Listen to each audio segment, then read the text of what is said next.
So you've been thinking about purchasing a home, but you're just wondering how much is actually going to cost you to buy a home, right? Is it going to be zero? Is it going to be 5,000, 10,000, 20,000, 50, 100? Like, who knows? How much do you need to purchase a house? How much do you need to save up with? It's a question that a lot of my clients ask, a lot of people that I speak to. That's one of the first things they want to know. Hey, how much money do I need? What do I need? Like, I'm not really sure if I need, again, 0 or 10,000, 20, 50, 100. I'm not too sure. I hear different things all the time. So in this video, we're going to get right into that so we can let you know, or you can understand and really analyze and really be clear on how much money you will actually need to purchase a home. So let's get started right now.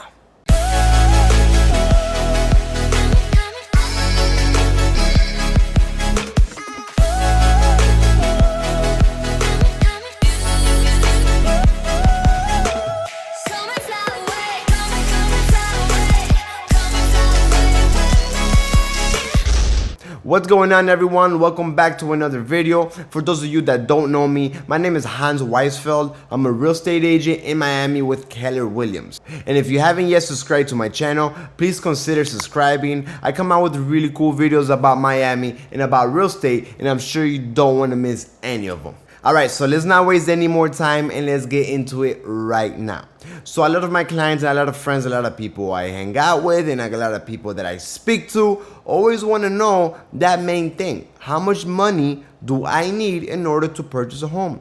And it makes total sense. I mean, I would definitely want to know how much money I need to purchase certain things. Like if I want to go and buy a yacht, they just say like how much, and I'm going to finance, of course.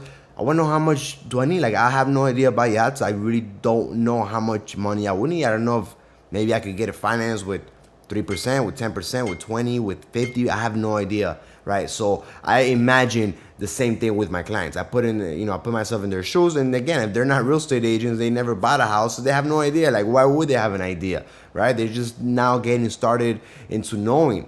So they want to know how much money do they actually need to save up in order to buy. And it makes total sense. So we're going to be really clear on that right now. So let's get started with as simply as it really depends. Right? Of course, there's like anything in life, it all depends. Everything depends. I can't just say one thing and it's going to be that one thing for everyone. So let's get started pretty much on depends on if you're going to be buying a single family home, a condo, or a townhome. It makes a lot of difference. Let's start with a single family home. So a single family home, you're going to need around 3.5%. That is a FHA loan. 3.5% of the purchase price. It could go as low as 3%. It could also be 5%. Sometimes it could be 10%. But the lowest, the most common, let's just say in the country, is going to be FHA loan, 3.5%.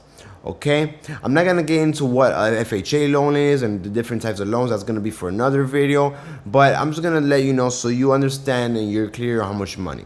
So let's just say you need 3.5 for a single family home, right? That's going to be the down payment. Okay, guys, so pretty much on a $300,000 home, you're gonna need about $10,000, $12,000 just on that part. $350,000, you might need $14,000, $15,000 plus the closing costs and so on, right? I'm not doing any calculations. I'm just kind of going on top of my head, all right? So I'm sure I got those numbers kind of wrong, but in that ballpark. Anyway, that's gonna be for a home. If we're talking about a townhome, very important. Some townhomes are considered condos, condominiums. So they have like condo associations and they're just, again, I don't want to get into that right now either, but some are considered condos. And when they're considered condominiums, you're going to need 20% most of the time, 25%. If the condo is simple fee and the condo is pretty much considered kind of like a single family home, right? Pretty much that's the way it's structured. Like that's the way like the condo or the townhome community itself is structured. Then you're gonna be fine with the FHA loan, right? So down here in South Florida, I would say that probably half or a little bit more than half of townhomes may accept FHA. So they have all the requirements. They meet all the guidelines and requirements for a 3.5 down payment. But there's a lot of out there that don't meet those requirements and need a 20-25% down. So it's very, very important for you to ask your agent. Hopefully that is me. That's gonna be helping you out, and I'll be more than happy to help you out and find all these things out for you.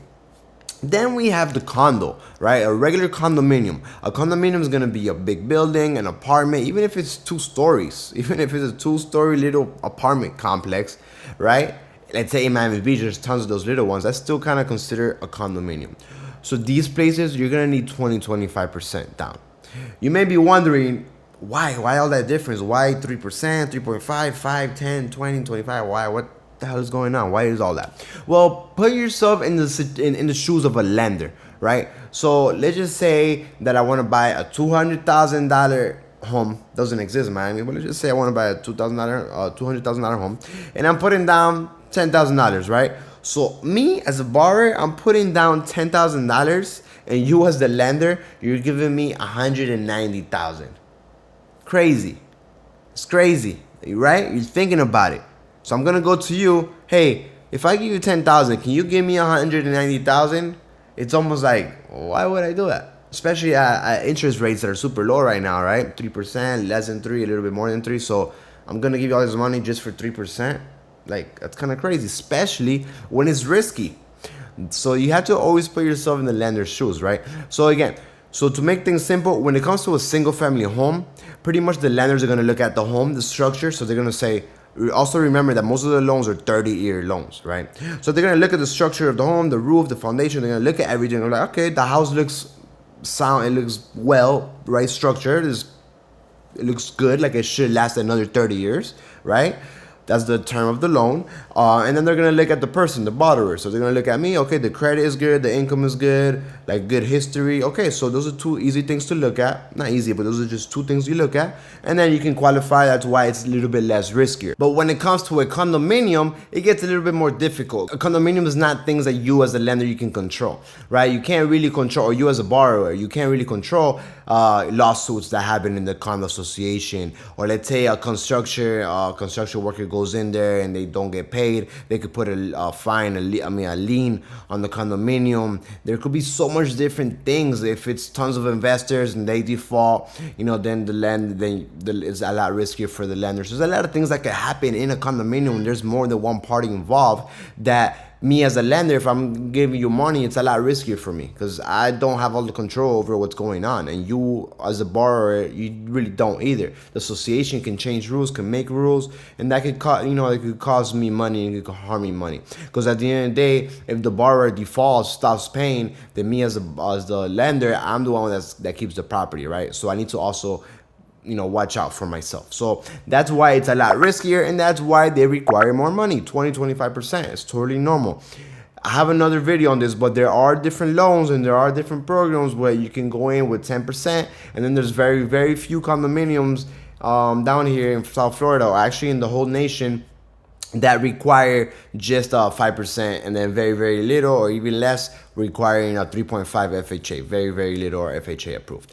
So that right there, you kind of have an idea. So if you're going to go for a house, it's going to be 3.5. If you're going to go for a townhouse, it could either be 3.5 or it could be 20%. And if you're going to go for a condo, most of the time it's going to be 20%. Very few will accept, 10 or 5% or a little bit less than that. So now you know your numbers, right? That's just a down payment. Then you're going to have the closing cost. Closing cost approximately is going to be 3%. It could be a little bit less. It could be a little bit more.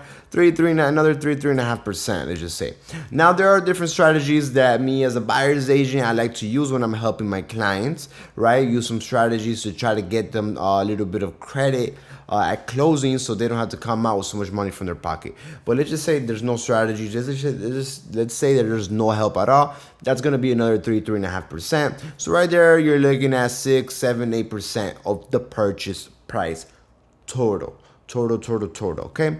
On top of all these things, a few things that I have left out is going to be in the beginning of the process. Once you're already under contract, the first money that's going to come out of your pocket is going to be for an inspection. Inspection is anywhere $400 or $500. That's the average price throughout the whole country.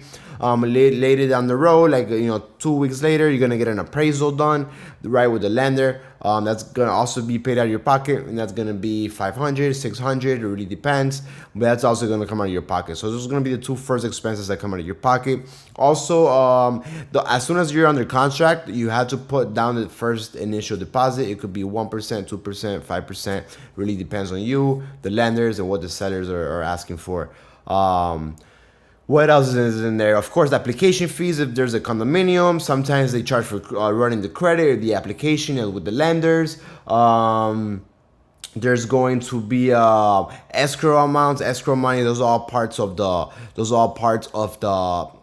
the closing costs, but sometimes there are additional escrows and additional things that they want. Like, for example, I'm under contract right now with my clients, and it's a condominium, and they wanted 3 months of the condo association fees paid up front.